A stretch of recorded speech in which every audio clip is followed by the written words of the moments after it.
ప్రభు యేసు నామములో వందనాలు సమర్పించుకుంటున్నాను. గత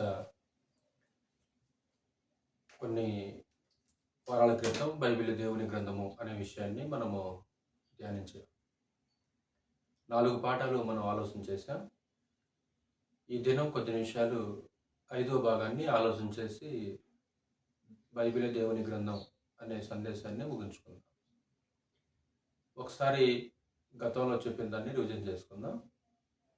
బైబిలే దేవుని గ్రంథం అనబడాలంటే, ఒకటి, బైబిల్ని దేవుడు వ్రాసాడని ఒప్పుకున్నాడా? 2, బైబిల్కి ప్రత్యక్ష సాక్షులు ఉన్నారా? 3, బైబిల్కి భౌగోళిక సంబంధించిన ఆధారాలు ఉన్నాయా? 4, బైబిల్కి శాస్త్రీయమైన ఆధారాలు ఉన్నాయా? 5, బైబిల్ భవిష్యత్తు చెప్పగలదు, లేకుంటే ప్రవచనాలు వాటి నెరవేర్పు. అంటే 5 పాఠాలు మనం ఆలోచన చేసాం. క్షమించండి, 5 పాయింట్లు మనం ఆలోచన చేసాం. కాబట్టి బైబిల్ని దేవుడే వ్రాసాడని ఒప్పుకున్నాడా అనే సంగతిలో, బైబిల్లో ఉన్న మాటలు పలికించింది పరిశుద్ధాత్మని, వాటిని వ్రాయించింది పరిశుద్ధాత్మ అనే సంగతులు మనం ఆలోచన చేసాం. ప్రత్యక్ష సాక్షులు ఉన్నారా బైబిల్కి అని కూడా చూసాం. మనం బైబిల్కి ప్రత్యక్ష సాక్షులు ఉన్నట్లు వాళ్ళు కన్నులారా చూసి చెవులారా విని వ్రాసినట్లు కూడా మనం చూసాం.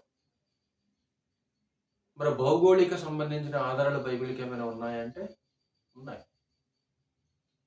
బైబిల్లో ప్రస్తావించబడిన దేశాలు కానీ, పట్టణాలు కానీ, నదులు కానీ, ఆ ప్రాంతాలు కానీ నేటికి అవి మనకి స్పష్టంగా కనిపిస్తుంటాయి. ప్రభువు జన్మించిన స్థలం కానీ, బెత్లెహేమ్ అనే గ్రామం, ఆ బెత్లెహేమ్ అనే గ్రామం కానీ, యెరూషలేం పట్టణం కానీ, ప్రభువు సంచరించిన ప్రాంతాలు, అలాగే అన్య దేశాలకు సంబంధించిన ప్రాంతాలు కూడా గ్రంథంలో ఉన్నాయి. నేటికి మనకి అవి కనిపిస్తుంటాయి. మరి సైన్స్కు సంబంధించిన ఆధారాలు, అంటే సైంటిఫికల్ ఎవిడెన్స్ గ్రంథానికి పుష్కలంగా ఉన్నట్లు మనం చూసాం.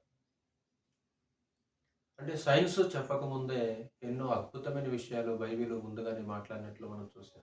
ఎన్నో గొప్ప గొప్ప విషయాలు, అంతరిక్షానికి సంబంధించింది, ఈ భూమికి సంబంధించింది, భూమి లోపల ఉండే పరిస్థితి ఏంటి, సముద్రంలో మార్గాల గురించి, రక్తంలో ప్రాణం ఉంటుంది అని, ఈ విశ్వం నిర్మాణం చేసేటప్పుడు కూడా ఒక 5 భాగాలు ఉన్నాయని స్పెన్సర్ మాట్లాడటం కూడా మనం చూసాం.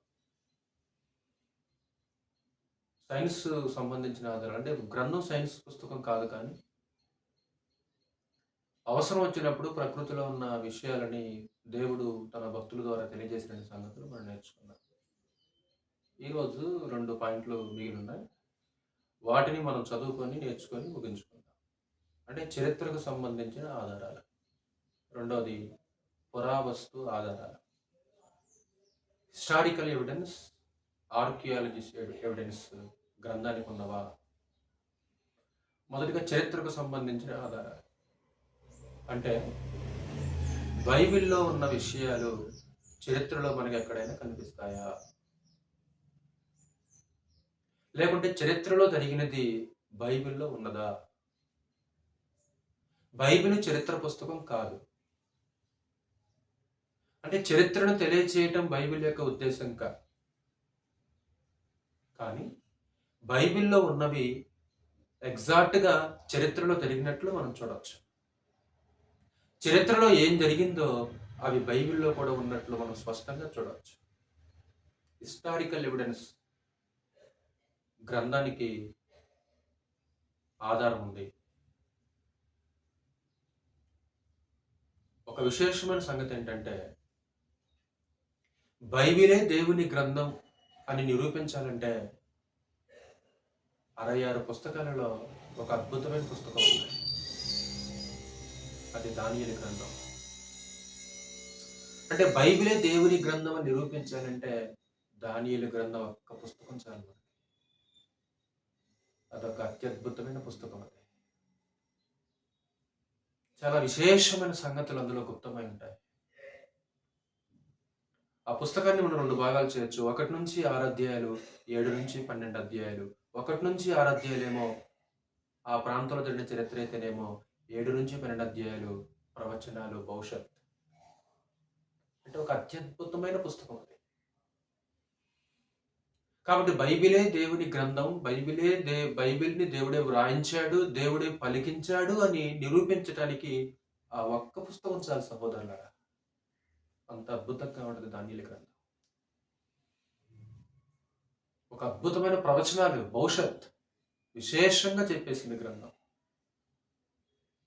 ఆ పుస్తకం చెప్పినట్లే చరిత్రలో జరిగినట్లు మనకి కళ్ళకు కట్టినట్లు కనిపిస్తుంటాయి. చూద్దాం. మీకు తెలిసినవే మీరు చదివే ఉండొచ్చు. అయినా సరే మనం ఆలోచన చేద్దాం. అంటే ప్రపంచ చరిత్రని దానియేలు పుస్తకం తెలియజేసింది. దానియేలు గ్రంథం తెలియజేసింది ప్రపంచ చరిత్రని. అంటే ఒక ప్రపంచాన్ని 4 మహాప్రభుత్వాలు పరిపాలించబోతున్నాయని దేవుడు ముందుగానే తెలియజేశాడు. ఒక ప్రభుత్వం తర్వాత ఏ ప్రభుత్వం వస్తుందో మనుషులు చెప్పలేరు. వాళ్ళకి అసాధ్యమైన సంగతులు అవి. కానీ కొన్ని వందల సంవత్సరాల తర్వాత ఏ ప్రభుత్వం వస్తుంది, ఆ ప్రభుత్వాన్ని పడగొట్టడానికి మరే ప్రభుత్వం వస్తుందో గ్రంథం ముందుగానే చెప్పింది. నెబుకద్నెజరు యూదా దేశం మీదకి దాడి చేసి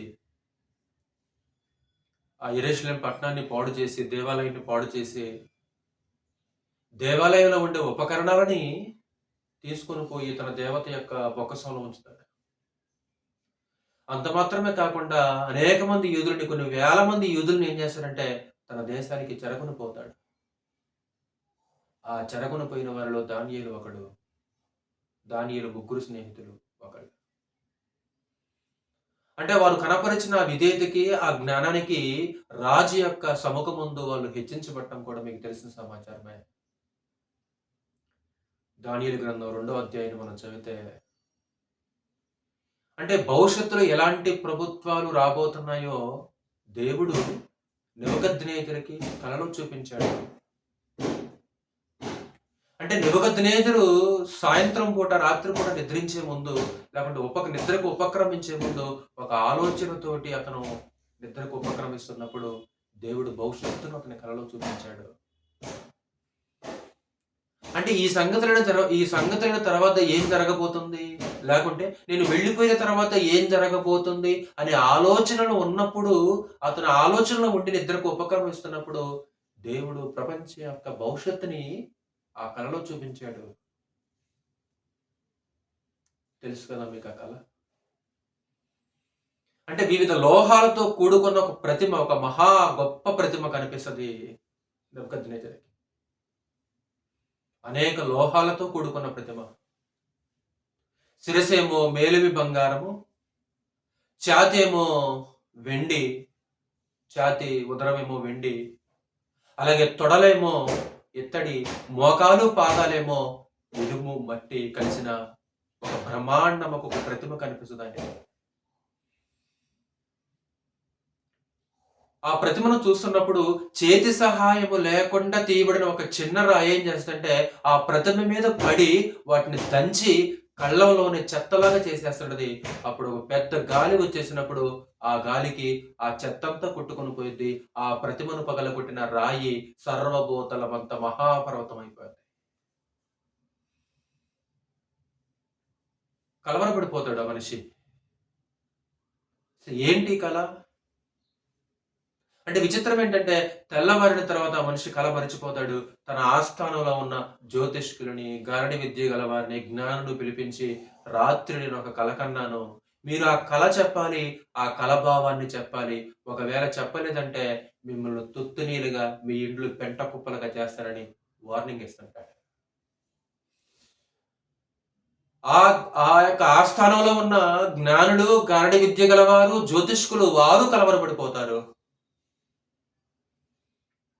ఈ రాజుగారు చెప్పింది దేవతలు తప్ప మనుషులు చెప్పలేరు.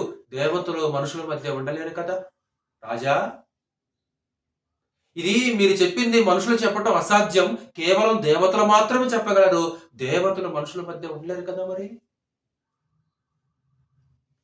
రాజా, ఒక విన్నపము. ఏంటా విన్నపం అంటే, మీరు కల చెప్పండి, ఆ కలభావాన్ని మేము అంటారు వాళ్ళు.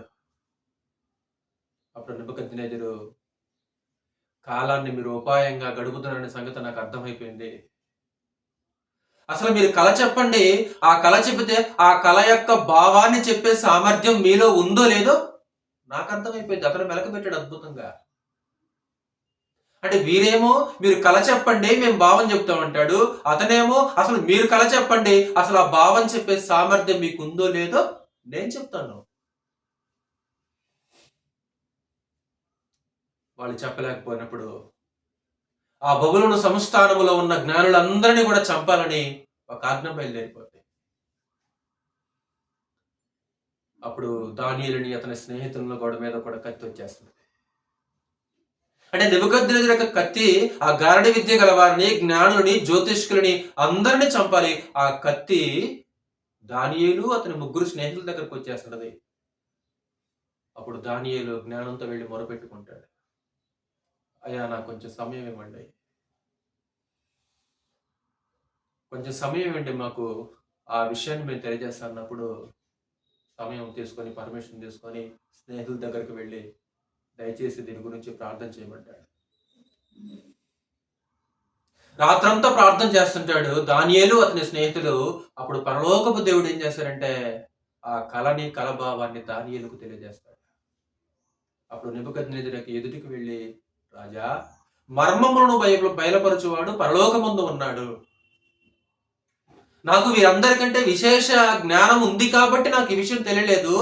నాకు దేవుడు బయలుపరిచాడు రాజా అని అద్భుతంగా కలని, కలభావాన్ని చెప్తుంటాడు. ఆ కలలో ప్రపంచాన్ని ఏలుబడి చేసే 4 ప్రభుత్వాల గురించి దేవుడు తెలియజేస్తాడు. సహోదరుడా, ప్రపంచ చరిత్ర ఒక అద్భుతం. అది ఒక సామాన్య మనిషి కొన్ని వందల సంవత్సరాల తర్వాత ఏ ప్రభుత్వం వస్తే ఎలా చెప్పగలడు? మరి ఎవరు చెప్పగలరు? మానవుల రాజ్యం పైన దేవుడే అధికారి, ఆయన మాత్రమే చెప్పగలడు. మానవుల రాజ్యం పైన దేవుడు అధికారి అయ్యుండి తానెవరికి అనుగ్రహింప నిశ్చయించునో వారికి అనుగ్రహించును, ఆయన రాజులను త్రోసివేయచ్చు, నియమించుచు ఉండేవాడు. ఈ భూమి మీద ఉన్న మానవ ప్రభుత్వాల మీద అధికారి ఎవరంటే దేవుడు. కాబట్టి మానవ ప్రభుత్వాల మీద అధికారి అయిన దేవుడు మాత్రమే బయలుపరచగలడు తప్ప ఒక సామాన్య మనిషి కొన్ని వందల సంవత్సరాల తర్వాత పలానా ప్రభుత్వాన్ని ఎలా చెప్పగలడు? మరి దానియేలు చెప్పాడంటే దానియేలు ద్వారా పలికించింది ఎవరు? దానియేలు ద్వారా తెలియజేసింది ఎవరు? దేవుడు కాదా? బైబిల్ దేవుని గ్రంథం కాదా? దేవుడు పలికించలేదా? దానియేలు గ్రంథంలో 2వ అధ్యాయం నెబుకద్నెజరుకి ఏ కల చేస్తుంటదో అలాగే 7వ అధ్యాయంలో దానియేలుకి ఒక దర్శనం కలుగుతున్నది. ఇక్కడేమో కళ, అక్కడేమో దర్శనము, భావం మాత్రం ఒకటే. అంటే ఈ కళకి, ఆ దర్శనానికి 2 భావాలు అక్కడే. ఇక్కడేమో లోహాలతో కూడుకున్న ప్రతిమను చూపిస్తే అక్కడేమో 4 జంతువులు చూపిస్తాడు. ఆ 4 జంతువులు 4 ప్రభుత్వాలు, ఈ 4 లోహాలు 4 ప్రభుత్వాలు. అంటే ప్రపంచాన్ని 4 ప్రభుత్వాలు పరిపాలన చేయబోతున్నాయని దేవుడు ముందుగానే చెప్పాడు. చెప్పినట్లుగా ప్రభుత్వాలు వచ్చినవి, పరిపాలించినవి. అది కేవలం బైబిల్లోనుందా? చరిత్రలో లేదా? చరిత్రను వెతికితే బైబిల్లో ఎలాంటి ప్రభుత్వాలు పరిపాలన చేస్తాయని బైబిల్ చెప్పిందో అలాంటి ప్రభుత్వాలు ప్రపంచాన్ని పరిపాలన చేసినవని నేటికి చారిత్రక పుస్తకాల్లో మనకు కనిపిస్తుంది కదా. అంటే గ్రంథానికి చారిత్రక ఆధారాలు లేవా? అంటే నీకు నచ్చలేదు కాబట్టి, నీకు గ్రంథం అంటే గిట్టదు కాబట్టి నువ్వు గ్రంథం మీద ఎలాంటి బురదైనా చదువుతావు. నిస్వార్థంతో గ్రంథం దగ్గరకు వచ్చేస్తే అది దేవుని గ్రంథమా కాదా అనే సంగతి నీకు స్పష్టంగా బయలుపడుద్ది. ఒకసారి చదువుతాం దానియేలు గ్రంథం 2వ అధ్యాయంలో. మీకు తెలిసిందే, అయినా మనం ఒకసారి కొన్ని సంగతులు కొంతవరకు చదువుతాం. ఆ కళని చెప్తాడు అద్భుతంగా, దాన్ని కూడా వివరిస్తుంటాడు దానియేలు 2వ అధ్యాయం 28 నుంచి. మామూలుగా అయితే ఆ ఆస్థానంలో ఉన్న వాళ్ళు ఎవరైతే చెప్పలేరు. 27వ వచనం, దానియేలు రాజు సముఖములో ఎలాగో ప్రత్యుత్తరం ఇచ్చాడు. రాజు అడిగిన ఈ మర్మము జ్ఞానులైనను, గారడి విద్య గలవారైనను, శకునగాండ్రైనను, జ్యోతిష్కులైనను తెలియచెప్పజాలరు. వాళ్ళు ఫెయిల్ అయిపోయారు. వాళ్ళు జ్యోతిష్కం ఫెయిల్ అయిపోయింది. ఈ రోజు లోకంలో జ్యోతిష్కులు ఉంటారు, కొంతమంది పండితులు ఉంటారు. అవి ఒట్టి జ్యోతిష్కాలు, అవి వాస్తవాలు కాదు. అవి జ్యోతిష్కుల దగ్గరికి నెబుకద్నెజరు వెళ్ళాడు. చెప్పమన్నప్పుడు చెప్పలేకపోయారు వాళ్ళు. భవిష్యత్తుని వాళ్ళు ఎలా చెప్పగలరు? ఎవరు చెప్పగలరు? దేవుడు మాత్రమే చెప్పగలడు. ఈ భూమి మీద ఉన్న ఏ మనిషి చెప్పలేడు. అతడు ఎంత జ్యోతిష్కుడని పిలువబడ్డా, ఎంత పండితుడైనా సరే, ఎంత జ్ఞాని అయినా సరే, భవిష్యత్తును దేవుడు తప్ప ప్రపంచంలో ఏ మనిషి కూడా తెలియజెప్పలేరు. వాళ్ళ జ్ఞానము, వాళ్ళ గారడి విద్య, వాళ్ళ పాండిత్యము, వాళ్ళ యొక్క జ్యోతిష్కం మొత్తం ఫెయిల్ అయిపోయినాయి. గుండు సున్నా, ఫలితం సున్నా. ఇవి తెలియచెప్పజాలరు. మరి ఎవరు చెప్పగలరు? నెక్స్ట్ 28వ వచనంలో, అయితే మర్మములను బయలుపరచుగల దేవుడు ఒకడు పరలోకమందున్నాడు, అంత్య దినములు యందు కలగబోవు దానిని ఆయన రాజుకు నెబుకద్నెజరునకు తెలియజేసెను. మరి నీకెలా తెలిసింది దానియేలు? నాకెలా తెలిసిందంటే, ఇది నా సొంత జ్ఞానం కాదు. మర్మములను బయలుపరిచేవాడు పరలోకంలో ఒక ఆయన ఉన్నాడు. ఆయన ఈ సంగతిని నాకు తెలియజేశాడు. అంటే ఆ దేవుడు ఏం చేయబోతున్నాడు? అంత్య దినములలో ఏం జరగబోతుందో నెబుకద్నెజరుకు తెలియజేశాడు.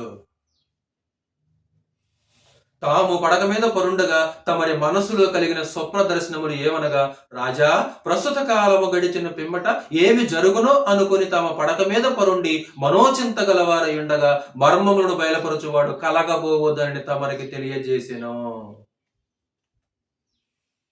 అంటే ఒక మనోచింత ఎవరికి? నెబుకద్నెజరుకి. ఏంటా చింత? ఈ సంగతులు అయిపోయిన తర్వాత, లేకుంటే నేను వెళ్ళిపోయిన తర్వాత ఏం జరగబోతుంది అనే ఒక మనోచింతతో ఆ మనిషి ఏం చేశారంటే, ఆ పడక మీద పరుండినప్పుడు కలగబోయేదానిని దేవుడు చూపించాడు. అంటే కేవలం భక్తులకి మాత్రమే కాకుండా దేవుని ఎరగని వాళ్ళకి, భక్తిహీనులకు కూడా దేవుడు ఏం చేశారంటే భవిష్యత్తును చూపించాడు. మనకు ఆదికాండంలో ఫరో కూడా మనకు కనిపిస్తుంటాడు. అంటే ఒక 7 సంవత్సరాలు సమృద్ధిగా పంట పండుతుంది, 7 సంవత్సరాలు కరువు రాబోతుందని భవిష్యత్తును, సుమారు 14 సంవత్సరాల భవిష్యత్తుని దేవుడు ఎవరికి చూపించాడు? ఫరోకు చూపించాడు. అక్కడ కూడా బావని చెప్పలేకపోతే ఎవరు చెప్పారో మీకు తెలుసు కదా. అక్కడ కూడా యోసేపు సేమ్ దానియేలు మాట్లాడినట్లే తను తగ్గించుకుని మాట్లాడతాడు. రాజా, ఈ జ్ఞానము దేవుడు నాకు ఇచ్చింది, దేవుడు నాకు బయలుపరిచాడు. అంటే జ్ఞానాన్ని బట్టి ఒక యోసేపు కానీ దానియేలు కానీ విర్రవేగలేదు సహోదరులారా. ఈ రోజు కొంత నేర్చుకున్నారనుకో, ఈ రోజు కొద్దిగా నేర్చుకుంటే ఈ రోజు కాళ్ళు భూమి మీద నిలబట్టలేదు. మాకు తెలుసు. ఎంత నేర్చుకున్నా సరే, ఎంత జ్ఞానం ఉన్నా సరే, ఎప్పుడు మన బైబిల్ ముందు విద్యార్థులమే. ఎంత జ్ఞానం ఉన్నా దేవుని సముఖంలో ఒదిగుంటాం అనేది చాలా అవసరం. అప్పుడు ఆ కళని వివరించేస్తున్నాడు. 30వ వచనం, ఇతర మనుషులందరికంటే నాకు విశేష జ్ఞానమునుట వలన ఈ మర్మము నాకు బయలుపరచబడలేదు. రాజునకు దాని భావమును తెలియజేయ నిమిత్తమును, తమరి మనసు యొక్క ఆలోచనలు తాము తెలుసుకున్న నిమిత్తము అది బయలుపరచబడెను. రాజా, తాము చూచుచుండగా బ్రహ్మాండము ఒక ప్రతిమ కనబడను కదా. ఈ గొప్ప ప్రతిమ మహాప్రకాశమును భయంకరమైన రూపమును గలదే తమరు ఎదుట నిలిచెను. ఆ ప్రతిమ యొక్క శిరస్సు మేరమి బంగారమయమైనదియు, దాని రొమ్మును భుజములను వెండివియు, దాని ఉదరమును తొడలను ఎత్తడివియు, దాని మోకాళ్ళు ఇనుపవియు, దాని పాదములలో ఒక భాగమును ఇనుపదియు, ఒక భాగము మట్టియుదినై ఉండెను. ఒక బ్రహ్మాండము ప్రతిమ వివిధ లోహాలతో కూడుకుంది. రాజా, మీకు ఒక ప్రతిమ కనపడ్డది మొట్టమొదట. నెక్స్ట్ 34వ వచనం, మరియు చేతి సహాయము లేక తీయబడిన ఒక రాయి ఇనుమును మట్టియు కలిసిన ప్రతిమ యొక్క పాదముల మీద పడి దాని పాదములను తుత్తనీయులుగా విరగొట్టినట్లు తమ కనబడెను. అంతటా ఇనుమును మట్టియు ఎత్తడియు వెండియు బంగారమును ఏకముగా దంచబడి కళ్ళములోని చెత్తవలె కాగా వాటికి స్థలము ఎచ్చటను దొరకకుండా గాలి వాటిని కొట్టుకొని పోయెను. ప్రతిమను విరగొట్టిన ఈ రాయి సర్వభూతలమంత మహాపర్వతమాయను. తాము కరిన కల ఇదే. దాని భావము రాజ సముఖమున మేము తెలియజెప్పిదము. రాజా, పరలోకమందున దేవుడు రాజ్యమును, అధికారమును, బలమును, ఘనతయు తమకు అనుగ్రహించి ఉన్నాడు. తమరు రాజులకు రాజై ఉన్నారు. ఆయన మనుషులు నివసించు ప్రతి స్థలమందును మనుషులనేమి, భూజంతువులనేమి, ఆకాశ పక్షులనేమి అన్నిటినీ ఆయన తమరి చేతికి అప్పగించి ఉన్నాడు. వారందరి మీద తమరికి ప్రభుత్వం అనుగ్రహించి ఉన్నాడు. తామే ఆ బంగారపు శిరస్సు. అంటే ఆ ప్రతిమ కనిపించింది కదా, ఆ ప్రతిమ శిరస్సు ఎలాగుందంట? బంగారంతో ఉన్నది. ఆ బంగారపు శిరస్సు ఎవరంటే రాజా తమరే. అంటే ఆ శిరస్సు ఎవరు సూచిస్తుంది? ఆ శిరస్సు నెబుకద్నెజరు లేకుంటే బబులోని యొక్క సామ్రాజ్యాన్ని, బబులోని యొక్క ప్రభుత్వాన్ని సూచిస్తుంది సహోదరులారా. మరి భుజాలు ఛాతి అంటాడు. తాము చనిపోయిన తర్వాత తమరి రాజ్యము కంటే తక్కువైన రాజ్యం ఒకటి లేచును. అంటే మీరు చనిపోయిన తర్వాత, అంటే అతని ఆలోచన ఏంటి? ఈ సంగతులైన తర్వాత ఏమి జరుగును అనే మనోచింత గలవాడై ఆ పనుండన్నప్పుడు అప్పుడు ఏం జరగబోతుందంటే ధనులు మాట్లాడుతూ, మీరు చనిపోయిన తర్వాత తమరి కంటే తక్కువైన రాజ్యం ఒకటి లేచును. అదే మాదియా పారసిక సామ్రాజ్యం, మెడో పర్షియన్ అంట. అంటే ఆ మాదీలు పారసికులు ఇద్దరు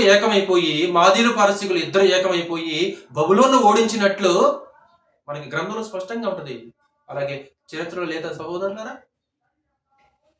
బబులోనియా సామ్రాజ్యం గురించి చరిత్రలో మనకు కనిపించింది చారిత్రక పుస్తకాల్లో. అలాగే మెడో పర్షియన్ చరిత్ర గురించి మనకి చరిత్ర పుస్తకాల్లో కనిపిస్తుంది కదా. అంటే మెడో పర్షియన్ సామ్రాజ్యం వస్తుందని బైబిల్ ముందుగానే చెప్పింది. బైబిల్ చెప్పినట్లుగానే మెడో పర్షియన్ సామ్రాజ్యం ఏం చేసిందంటే ఆ బబులోను ఓడించేసి ఆ కాలంలో ఉన్న ప్రపంచాన్ని ఏలుబడి చేయలేదా? మూడు దాని గురించి మాట్లాడుతున్నాడు. అటు తర్వాత లోకమంతా ఏలునట్టి మూడవ రాజ్యం ఒకటి లేచును, అది ఎత్తడి వంటి దగను. మూడవ రాజ్యం ఒకటి లేచును. అదే ఎలాంటి రాజ్యం అంట? లోకమంతటిని ఏలునట్టి, అంటే లోకాన్నంతటి పరిపాలన చేసే ఒక రాజ్యం వస్తుంది, అది ఎత్తడి వంటి దగనని మాట్లాడుతుంటాడు. ఆ లోకమంతా ఏలే రాజ్యం ఏంటంటే అది గ్రీకు సామ్రాజ్యం కాదా? ఒక మాట చెప్పమంటారా? అలెగ్జాండర్ అనే పేరు లేదు కానీ గ్రంథంలో, కానీ అతని సామ్రాజ్యం గురించి, అతని యొక్క ఏలుబడి గురించి, అతని చావు గురించి, అతను చనిపోయిన తర్వాత అతని సామ్రాజ్యాన్ని ఎవరు పరిపాలన చేస్తారో గ్రంథం స్పష్టంగా మాట్లాడింది సహోదరులారా. అలెగ్జాండర్ అనే పేరు మాత్రం మనకు అనిపించదు కానీ అతని సామ్రాజ్యం గురించి గ్రంథం అద్భుతంగా మాట్లాడింది. విశేషం గ్రంథం, అద్భుతం. చెప్పిన కదా ప్రారంభంలోనే, బైబిలే దేవుని యొక్క గ్రంథం అని నిరూపించాలంటే ఒక్క దానిలో గ్రంథం చాలు మనకి. లోకమంతా ఎల్లటి మూడవ రాజ్యం, లోకాన్నంతా పరిపాలన చేసే ఒక మూడవ రాజ్యం ఏంటంటే గ్రీకు సామ్రాజ్యం కాదా? పిమ్మట నాలుగవ రాజ్యం ఒకటి లేచును, అది ఇనుము వలె బలముగా ఉండును. ఇనుము సమస్తమైన వాటిని దంచి విరగొట్టినది కదా, ఇనుము పగలగొట్టినట్లు అది రాజ్యములన్నిటినీ పగలగొట్టి పొడి చేయను. రోమీలు. ఒకసారి మరలా 7వ అధ్యాయానికి వెళ్తే మరొక అద్భుతమైన సంగతులు చెప్పాను కదా ఇందాక. అంటే 2వ అధ్యాయంలోనేమో ప్రపంచాన్ని పరిపాలన చేసే 4 ప్రభుత్వాల గురించి మాట్లాడాడు. అది కల రూపంలో నెబుకద్నెజరు చూపించాడు. అదే సందేశాన్ని దర్శనం రూపంలో దానియేలుకు చూపించాడు. కాబట్టి దానియేలుకు కలిగిన దర్శనము, నెబుకద్నెజరు కలిగిన కళ ఒకటే, భావాలు ఒకటే. చదువుదాం మరలా 7వ అధ్యాయము 1 నుంచి. బబులోను రాజుకు బెల్షస్సరు యొక్క పరిపాలనలో మొదటి సంవత్సరమున దానియేలుకు దర్శనములు కలిగెను. అతడు తన పడక మీద పరుండి ఒక కల కని ఆ కల సంగతిని సంక్షేపముగా వివరించి రాసెను. దానియేలు వివరించి చెప్పినదేమనగా, రాత్రి యందు దర్శనములు కలిగినప్పుడు నేను తేరిచూచుచుండగా ఆకాశపు నలుదిక్కుల నుండి సముద్రం మీద గాలి విసుడు నాకు కనబడెను. అప్పుడు 4 మిక్కిలి గొప్ప జంతువులు మహాసముద్రముల నుండి పైకెక్కెను. ఆ జంతువులు ఒకదానికొకటి భిన్నములై ఉండెను. 4 మిక్కిలి గొప్ప జంతువులు మహాసముద్రంలో నుంచి పైకెక్కినవి, ఒకదానికొకటి భిన్నమైన జంతువులు అవి. అంటే జంతువులు వచ్చేసినవి, అంటే మహాసముద్రములో నుంచి జంతువులు వచ్చినవి, సముద్రములో నుంచి జంతువులు వచ్చినవి. ఈ సముద్రము అది జల సముద్రం కాదు సహోదరులారా. సముద్రంలో నుంచి జంతువులు వచ్చినవి, సముద్రంలో నుంచి జంతువులు వచ్చినవి. అంటే సముద్రం దేనికి సూచన? జంతువులు దేనికి సూచన?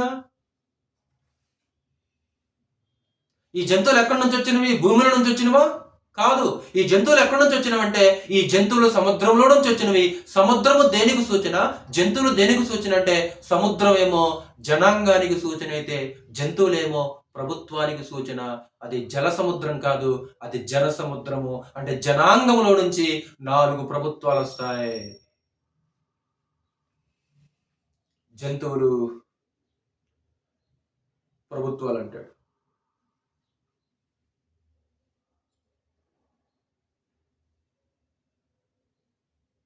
17వ వచనం, 7వ అధ్యాయం 17వ వచనం. ఎట్లనగా ఈ మహా జంతువులు 4 లోకమందు ప్రభుత్వము చేయబోవు 4 రాజులను సూచించుచున్నవి. ఈ 4 జంతువులు 4 ప్రభుత్వములు. అంటే జంతువులు అంటే ప్రభుత్వాలు అవి. ఏ జంతువులు వచ్చేసినవి? 7వ అధ్యాయం 4వ వచనం. మొదటిది సింహమును పోలినది గాని దానికి పక్షిరాజు రెక్కల వంటి రెక్కలుండెను. నేను చూచుచుండగా దాని రెక్కలు తీయబడినవి గనుక మనుషుని వలె పాదములు పెట్టుకుని నేలపై నిలవబడెను, మరియు మానవ మనస్సు వంటి మనస్సు దానికి ఇయ్యబడెను. మొదటిది సింహమును పోలినది అంటే మొదట ఆ మహాసముద్రంలో నుంచి ఒక సింహం రావడం చూసిన దానియేలు. ఎందుకు ఆ సింహం దేని సూచిస్తుందంటే బబులుని యొక్క సామ్రాజ్యాన్ని లేదా నెబుకద్నెజరును సూచిస్తుంది. నెంబర్ 2, 5వది. రెండవ జంతువు ఎలుగుబంటిని పోలినది. అది ఒక పార్శ్వం మీద పండుకొని తన నోట పండ్ల మధ్య 3 ప్రకటెముకలను పట్టుకున్నది. కొందరు లెమ్ము విస్తారముగా మాంసమును భక్షించమని దానితో చెప్పిరి. ఆ ఎలుగుబంటి మాదియా పారసిక ప్రభుత్వాన్ని సూచిస్తుంది, లేదా కోరేషను సూచిస్తుంది, దర్యావేషను సూచిస్తుంది. 6వ వచనం. అటు పిమ్మట చిరతపులిని పోలిన మరి ఒక జంతువును చూచితిని. దాని వీపున పక్షి రెక్కల వంటి 4 రెక్కలుండెను. దానికి 4 తలలుండెను. దానికి ఆధిపత్యం ఇయ్యబడెను. 4 తలలు. చిరతపులి వేగానికి సూచన. ఎవరు? గ్రీకు వీరుడు, గ్రీకు సామ్రాజ్యం, అలెగ్జాండర్. అతి పిన్న వయసులోనే సుమారు 30 సంవత్సరాల వయసులోనంట, సుమారు 30 సంవత్సరాలు 33 సంవత్సరాల వయసులోనే ప్రపంచాన్ని జయించేసి అతి చిన్న వయసులోనే కాలం చెల్లినట్లు కూడా మనకు తెలుసు కదా. చిరతపులితో పోల్చండి. చిరతపులి దేనికి సూచన? వేగానికి సూచన.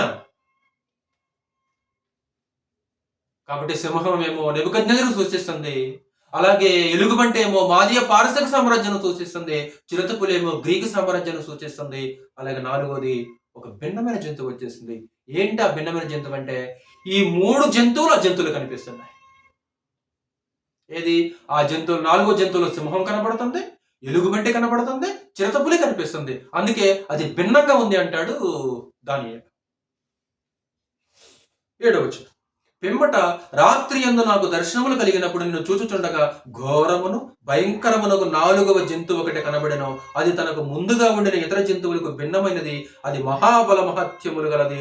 దానికి పెద్ద ఇనప దంతములను 10 కొమ్ములను ఉండెను. అది సమస్తమును భక్షించుచు తుత్తనీలుగా చేయొచ్చు మిగిలిన దాని కాళ్ళ క్రింద అణగదొరుకుచుండెను. ఘోరమును భయంకరమునకు 4వ జంతువు ఒకటి కనబడెను. అది తనకు ముందుగా ఉండిన ఇతర జంతువులకు భిన్నమైనది. ఇది రోమ్ ప్రభుత్వం సహోదరులారా. అంటే ప్రపంచాన్ని 4 ప్రభుత్వాలు పరిపాలన చేస్తున్నాయని దేవుడు ముందుగానే చెప్పాడు కదా. ఏ ప్రభుత్వం తర్వాత ఏ ప్రభుత్వం వస్తుంది? ఆ ప్రభుత్వాన్ని మరలా ఏ ప్రభుత్వం పడగొట్టుద్ది? కొన్ని వందల సంవత్సరాల తర్వాత ఏ ప్రభుత్వం వస్తుందో బైబిల్ ముందుగానే చెప్పేసింది. ఈ 4వ జంతువు గురించి ఒకసారి ప్రకటన గ్రంథంలోకి వెళ్దాం. ఈ 3 జంతువులు అక్కడ యోహాను కూడా కనిపిస్తుంది. అక్కడ యోహాను కూడా కనిపించే దర్శనంలో ఆ జంతువు ఎక్కడి నుంచి వస్తుందంటే సముద్రం నుంచి వస్తుంది. ఆ జంతువు ఎవరు చూసేస్తే ఆ జంతువు ఎవరు సూచిస్తుందంటే రోమ్ ప్రభుత్వం సూచిస్తుంది. 13వ అధ్యాయం ప్రకటన గ్రంథం 13వ అధ్యాయం 1వ వచనం. మరియు 10 కొమ్ములను 7 తలలను గల ఒక క్రూర మృగము సముద్రములో నుండి పైకి వచ్చుట చూచితిని. 10 కొమ్ములను 7 తలలను గల యొక్క క్రూర మృగము సముద్రముల నుంచి పైకి వచ్చుట చూచితిని. దాని కొమ్ముల మీద 10 కిరీటములను, దాని తలల మీద దేవదూషణకరమైన పేళ్లను ఉండెను. నేను చూచిన మృగము చిరతపులిని పోలి ఉండెను. దాని పాదములు ఎలుగుబంటి పాదములు వంటివి, దాని నోరు సింహపు నోరు వంటిది. అంటే ఆ మృగంలో సింహం కనిపిస్తుంది, ఎలుగుబంటి కనిపిస్తుంది, చిరతపులి కనిపిస్తుంది. అందుకే దానిలో ఏమన్నాడు? ఘోరమును భయంకరమునకు ఒక భయంకరమైన మృగం వచ్చేస్తుంది. అది ముందు వాటికంటే ఇది భిన్నంగా కనిపిస్తుంది. అది రోమ్ ప్రభుత్వం చరిత్ర. కట్టుకథ ఇదేమన్నా? కట్టుకథ కొన్ని వందల సంవత్సరాల తర్వాత భవిష్యత్తుని చెప్పింది కదా గ్రంథం. అనుకున్నట్లుగానే ప్రభుత్వాలు రాలేదా? మరొక సందేశం చదువుదాం. 8వ అధ్యాయము దానియేలు గ్రంథం 8వ అధ్యాయం చదివితే మనకి మరికొన్ని సంగతులు మనకు కనిపిస్తుంటది. 8వ అధ్యాయము 1 నుంచి. రాజుకు బెల్షస్సర్ ప్రభుత్వం 3వ సంవత్సరం ముందు దానియేలును నాకు మొదట కలిగిన దర్శనము కాక మరి ఒక దర్శనము కలిగిన. అంటే 7వ అధ్యాయంలో ఆయనకు దర్శనం కలిగింది, మరొక దర్శనం కలిగింది. ఈ దర్శనంలో మాదియా పారసీకులని గ్రీకు సామ్రాజ్యాన్ని చూపిస్తాడు పరమదేవుడు. నేను దర్శనము చూచుచున్నప్పుడు నేను ఏలామును ప్రదేశ సంబంధము షూషన్ అనే పట్టణము నగరంలో ఉండగా దర్శనము నాకు కలిగిను. నేను ఓలైన నది ప్రక్కన ఉన్నట్టు నాకు దర్శనము కలిగిను. నేను కన్నులెత్తి చూడగా ఒక పొట్టేలు ఆ నది ప్రక్క నిలిచి ఉండెను. దానికి 2 కొమ్ములు, ఆ కొమ్ములు ఎత్తైనవి గాని ఒకటి రెండవ దానికంటే ఎత్తుగా ఉండెను. ఎత్తుగలది దానికి తర్వాత మొలిచినది. ఒకటి పొట్టేలు కనిపించింది ఆయనకి. 2 కొమ్ములు, ఒక కొమ్మేమో ఎత్తుగా ఉంది, ఒక కొమ్మేమో ఎత్తు తక్కువగా ఉంది. కొమ్ములు రాజులను సూచిస్తున్నవి. మరి ఇంతకు ఆ పొట్టేలు ఎవరిని సూచిస్తుంది? చెప్తాడు అర్థం, బైబిల్ చెప్పుద్ది అర్థం. 4వ వచనం. ఈ పొట్టేలు కొమ్ముతో పశ్చిమముగాను ఉత్తరముగాను దక్షిణముగాను పొడుచును చూచితిని. ఇట్లు జరగగా దాన్ని ఎదిరించుటకైనను అది పట్టకుండా తప్పించుకున్నట్టుకైనను ఏ జంతువులకు శక్తి లేకపోయినో అది తనకిష్టమైనట్టుగా జరిగించు బలము చూపుచూ వచ్చెను. 5వ వచనం. నేను ఈ సంగతి ఆలోచించుచుండగా ఒక మేకపోతు పడమట నుండి వచ్చి కాళ్ళు నేల మోపకుండా భూమి ఎందంతటా పరుగులెత్తెను. దాని 2 కన్నుల మధ్యన ఒక ప్రసిద్ధమైన కొమ్ముండెను. పశ్చిమ నుంచి పడమటి నుండి ఒక మేకపోత వచ్చేసింది. ఏంటంటే కాళ్ళు నేల మోపకుండా భూమి ఎందంతటా పరిగెత్తిస్తుంది. కాళ్ళు నేల మోపకుండా అంటే ఎంత స్పీడ్తో ఆ మేకపోతు భూమి అంతా తిరిగి వచ్చింది. 7వ అధ్యాయంలో ఏమన్నాడు? చిరతపులి. ఇక్కడేం చూపిస్తున్నాడు? మేకపోతు. ఎలాంటిది ఆ మేకపోతు? కాళ్ళు నేల మోపకుండా పరిగెత్తింది. ఎంత? భూమి అంతా చుట్టూ వచ్చిందంట. ఒక ప్రసిద్ధమైన కొమ్ము ఉంది. పొట్టెలకేమో 2 కొమ్ములు ఉన్నాయి, ఒకటి ఎత్తు ఉంది, ఒకటి తక్కువగా ఉంది. ఈ మేకపోతుకేమో ఒక ప్రసిద్ధమైన ఒకే ఒక కొమ్ము ఉంది. 6వ వచనం. ఈ మేకపోతు నేను నదీ ప్రక్కన నిలుచుట చూసిన 2 కొమ్ములు గల పొట్టేలు సమీపమునకు వచ్చి భయంకరమైన కోపముతోను బలముతోను దాని మీదకి ఢీకుని వచ్చెను. పరిగెత్తుకుంటూ ఒక భయంకరమైన వేగంతో ఆ మేకపోతు పొట్టేల దగ్గరకు వచ్చేసింది. ఏం చేసింది? నేను చూడగా మేకపోతు పొట్టెలను కలుసుకొని మిక్కిలి రౌద్రము గలదై దాని మీదకి వచ్చి ఆ పొట్టెలను గెలిచి దాని 2 కొమ్ములు పగలగొట్టెను. ఆ పొట్టేలు దానిని ఎదిరింపలేకపోయినందున ఆ మేకపోతు దానిని నెలన పడవేసి తొక్కుచుండెను. దాని బలమును అణచి ఆ పొట్టేలను తప్పించుట ఎవరి చేతను కాకపోయాను చిత్తుగా ఓడించేసింది మేకపోతు పొట్టేలని. ఆ 2 కొమ్ములు ఇరిగిపోయినవి. నేలను వేసేసి ఆ మేకపోతు ఆ పొట్టెలను తొక్కుతుంది. అంటే సంపూర్ణంగా ఓడించేసింది. 8వ వచనం. ఆ మేకపోతు అత్యధికముగా బలము చూపుచూ వచ్చెను. అది బహుగా పుష్టినందుగా దాని పెద్ద కొమ్ము విరిగెను. విరిగిన దానికి బదులుగా 4 ప్రసిద్ధమైన కొమ్ములు ఆకాశపు నలుదిక్కులకు 4 పెరిగెను. పెద్ద కొమ్ము విరిగింది. అంటే ఆ పొట్టేలను ఓడించిన తర్వాత మేకపోతు అత్యధికంగా బలము చూపుచూ వచ్చెను.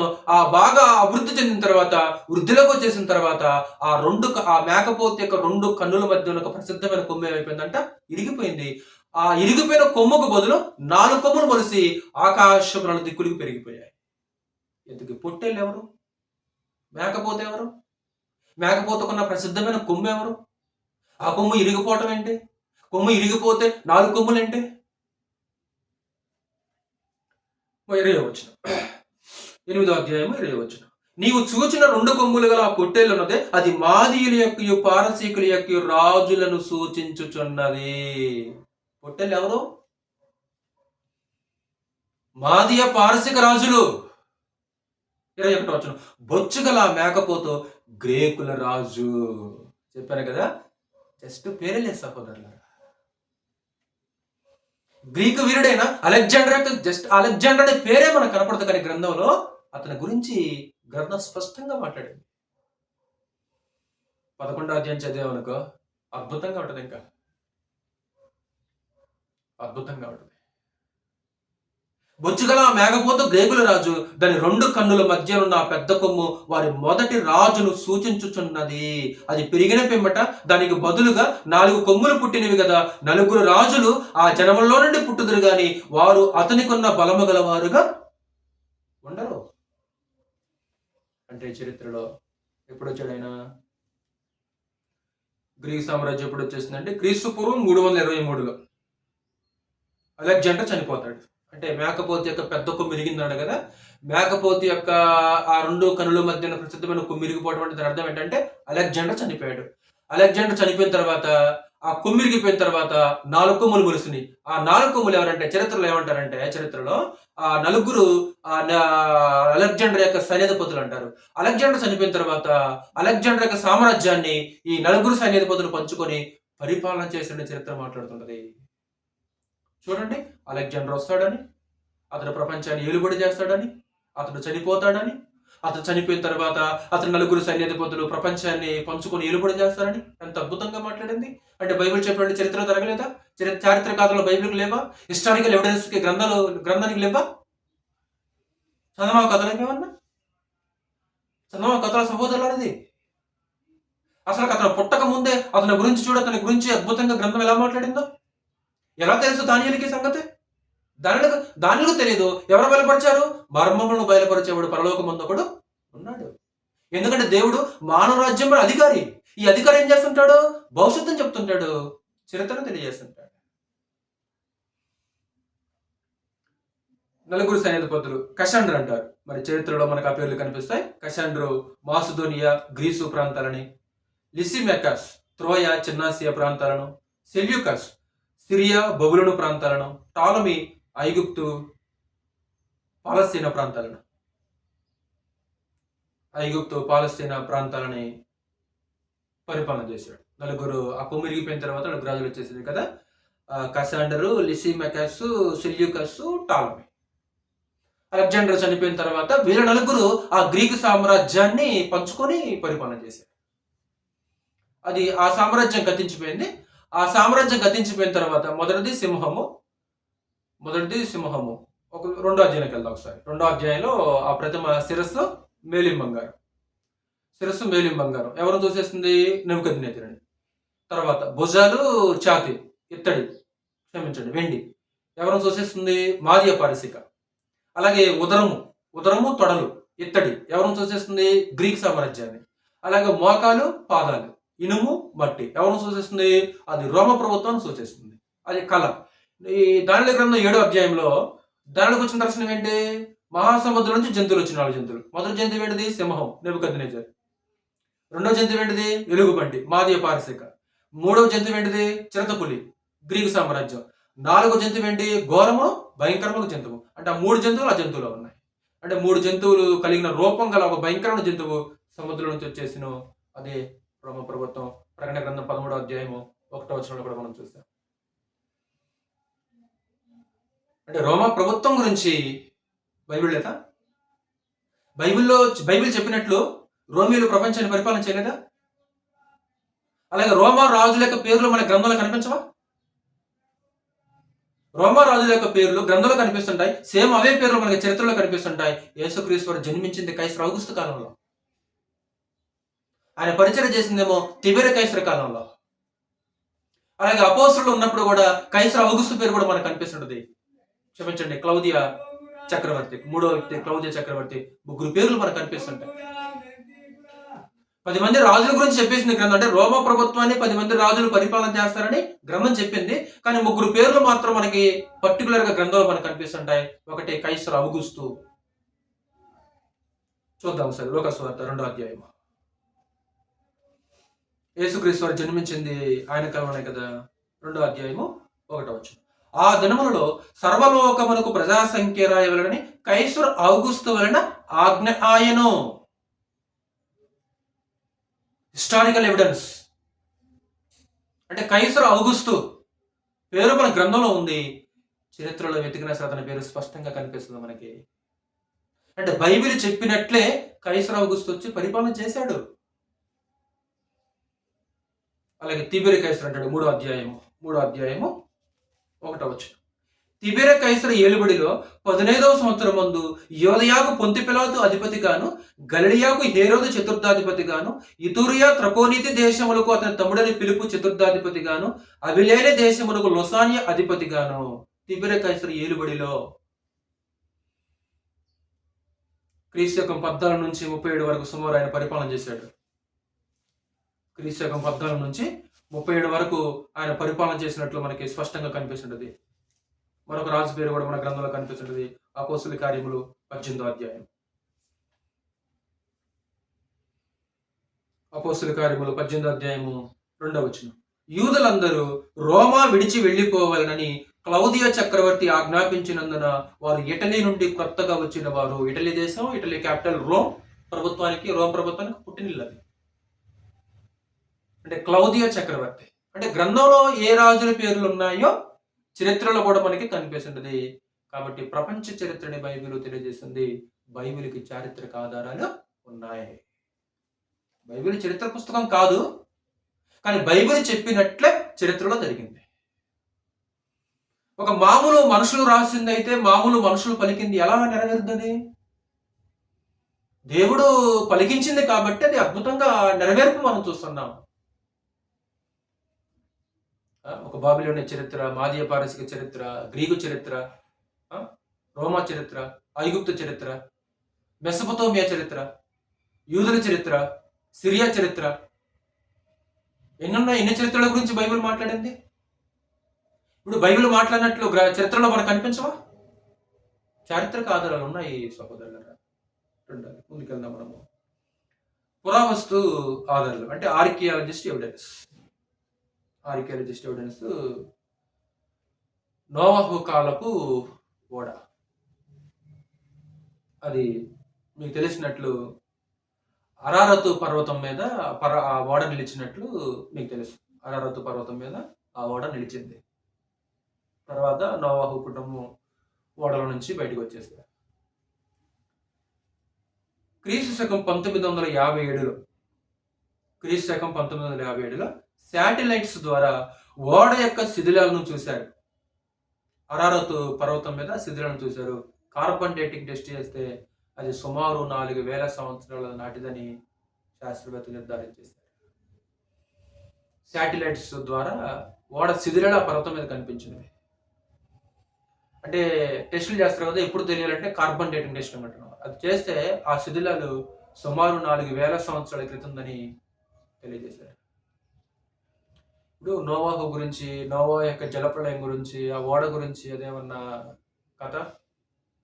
అది కథ కాదు, అది జరిగిన ఒక వాస్తవం. అది జరిగిన వాస్తవాలు. ఎందుకంటే నోవాహు జలప్రళయం గురించి గ్రంథంలో మనకు కనిపిస్తుంది. యెషయా గ్రంథం 54వ అధ్యాయం. అంటే అది అయిపోయిన తర్వాత కూడా అది గ్రంథంలో దాని గురించి మాట్లాడుకున్నట్లు మనం చూడవచ్చు. యెషయా గ్రంథము 54వ అధ్యాయంలో 9వ వచనం. 54వ అధ్యాయము 9వ వచనం.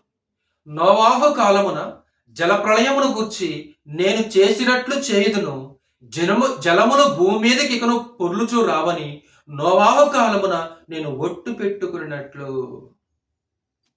జలప్రళయం కథ కాదు సహోదరులరా. నోవాహు కూడా ఓడ నిర్మించడం అంటే ఒక కథ కాదు. అది జరిగిన వాస్తవం. అది తర్వాత కొన్ని తరాలు దాని గురించి మాట్లాడుకున్నవి. కాబట్టి యెషయా కాలంలో గురించి దేవుడు మాట్లాడుతూ నోవాహు కాలములో జరిగినట్లు ఇక నుంచి జలములు ఈ భూమిని నాశనం చేయమని దేవుడు అక్కడ ఒట్టు పెట్టుకున్నాడు. నోవాహు కాలంలో ఆదికాండము 9వ అధ్యాయంలో మనకు కనిపిస్తుంది. ఇక జలప్రవాహము ద్వారా నేను భూమిని నాశనం చేయను అంటాడు. జలప్రవాహముల ద్వారా నేను భూమిని నాశనం చేయను. అక్కడ నోవాహుతోటి సమస్త జీవరాశులతో నిబంధన చేస్తున్నాడు దేవుడు. అక్కడ దాన్ని జ్ఞాపకం చేస్తున్నాడు. అది కథ కాదు. అది ఏజ్కేలు మాట్లాడతాడు దాని గురించి. మత్తయి మాట్లాడతాడు, లోకా గారు మాట్లాడతారు, హెబ్రీ రచయిత మాట్లాడతాడు, అలాగే పేతురు పత్రికలు కూడా దాని గురించి ఉంటుంది. కథలు కాదు ఇవి, జరిగిన వాస్తవాలు ఇవి. ఇప్పుడు లోకా గారు అపోస్తులుడు కాదు. ఆయన ఎలా రాశాడు? లోకా గారు తెలుసు కదా మీకు, చదువుదాం. మీకు తెలిసిన మాట ఒకసారి చదువుదాం. లోకా గారు అపోస్తులుడు కాదు. మరి నోవాహు జలప్రళయం గురించి ప్రస్తావించాడు లోక. అంటే నోవాహు జలప్రళయం గురించి లోక ప్రస్తావించాడంటే కథ అయితే ప్రస్తావించడు. అది ఒక పేదరాశి పెద్దమ్మ కథ అయితే తన బుక్లో దాన్ని రికార్డ్ చేయడు.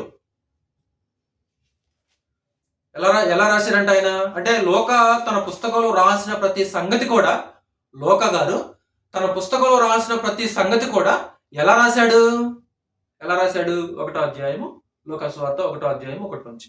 ఘనత వహించిన థెయోఫిలా, ఆరంభము నుండి కన్నులారా చూచి వాక్య సేవకులైన వారు మనకు అప్పగించిన ప్రకారము మన మధ్య నెరవేరిన కార్యములను గూర్చి వివరముగా వ్రాయుటకు అనేకులు పూనుకున్నారు కనుక నీకు ఉపదేశింపబడిన సంగతులు నిశ్చయముగా జరిగినవని. 2, నీవు తెలుసుకొనుటకు వాటినన్నిటినీ మొదట నుండి తరచి పరిష్కారముగా తెలుసుకొని ఉన్న నేనును నీ పేరిట వాటిని గురించి వరుసగా రచించుట యుక్తమని ఎంచితిని. నిశ్చయముగా జరిగినవని. పరిష్కారంగా తెలుసుకున్నాను నేను, అవి పరిష్కారంగా తెలుసుకున్నాను.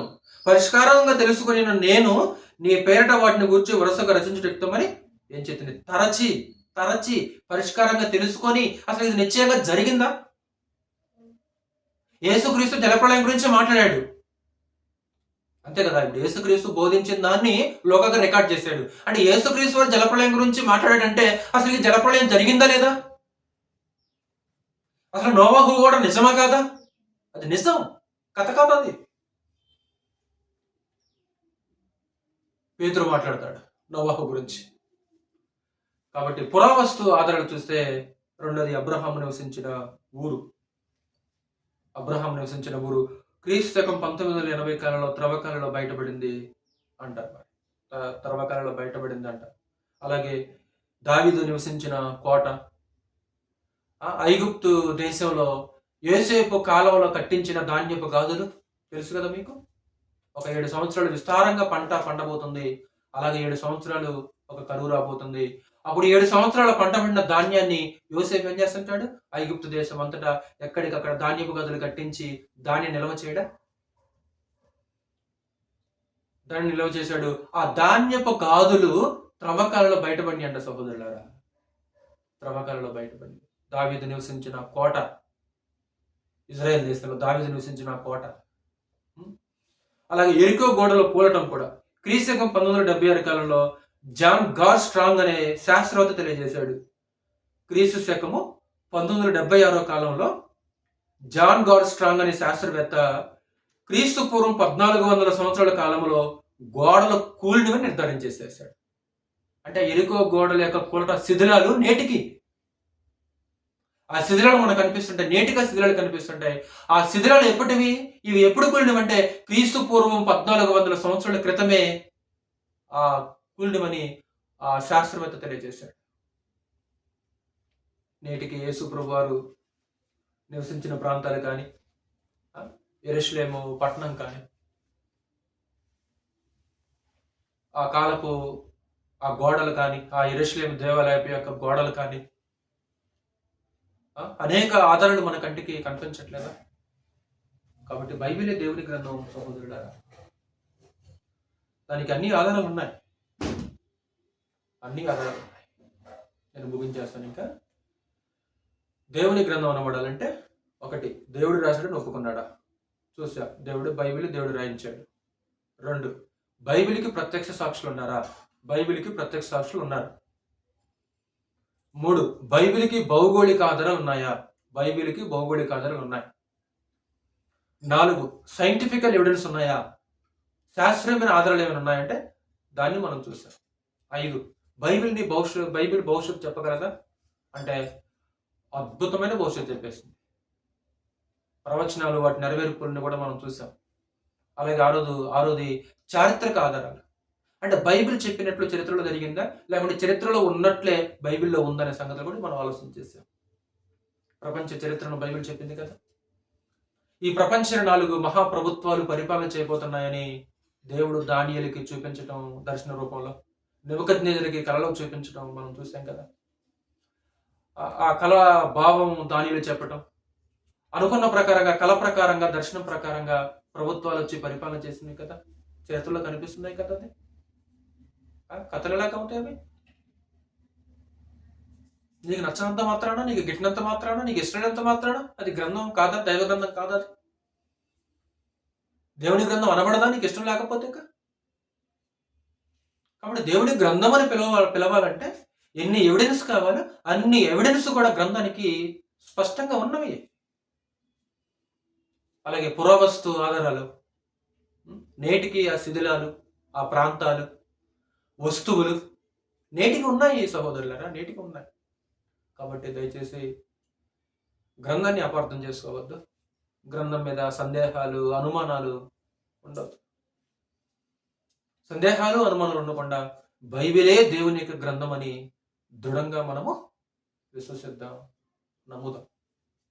కాబట్టి సంపూర్ణంగా గ్రంథానికి లోబడి ఆ గ్రంథం ప్రకారంగా జీవితాలు కొనసాగిస్తే శాశ్వత రాజ్యాన్ని మనము స్వతంత్రించుకుంటాం.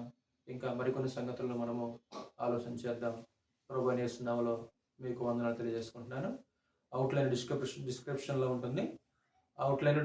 ఉంటుంది. దయచేసి ఆ డిస్క్రిప్షన్లో కూడా చూడండి. అవుట్లైన్ ఉంటుంది. ఈ బేసిక్ నేను ఇలా తెలియజేస్తున్నాను. ఇంకా కొన్ని సంగతులు మీకు ఇంకెవరికైతే తెలిసిన వాళ్ళు ఉంటారో, సత్యం పట్ల ఎవరైతే ఆసక్తి కలిగి ఉంటారో అలాంటి వారికి షేర్ చేయండి. అలాగే అవుట్లైన్ కూడా షేర్ చేయండి. వాళ్ళు సత్యం తెలుసుకొని కొద్దిమందన్నా సత్యం నేర్చుకుంటే ఎంతో మేలు జరుగుతుంది. వందనాలు.